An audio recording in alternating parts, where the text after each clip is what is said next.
Europeans who are white came to West Africa. Right. They saw West Africans. They said, okay, these people are less advanced and this must be fundamental to what they are.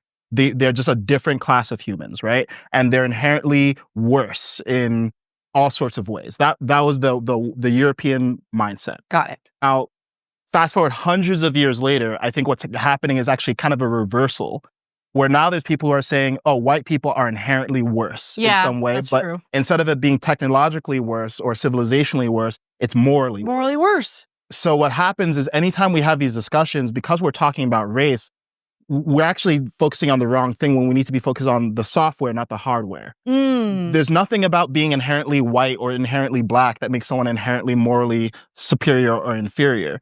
But every time we talk about oppression and hostility and hatred, we racialize it inherently. Yeah, And you're right. It's race essentialism. So we say, oh, all white people. Well, what about Slavic people? Like Slavic, the word literally comes from slave.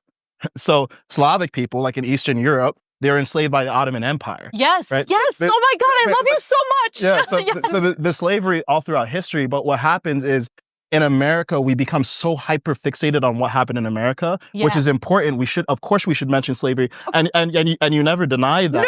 No! But I think the point that you're trying to make, and is difficult in that environment, is there's a much broader context here. Yes. And the evils of slavery are not particular to melanin. I literally said that. I'm like, you cannot paint only one race with this. So not all white people. Exactly. Perpetuated this. Exactly. Jillian, so just to hold finish on. here. Yeah, so in the analysis of American history, of course, we need to acknowledge that 100%. yes, there was a racialized institution of slavery, and in that racialized institution of slavery, white people were placed at the top of the hierarchy, and black people were placed at the bottom. That doesn't mean that current white people identify with that mindset, because it was a culture, it was a software that was adopted. And it happened to be adopted by these people.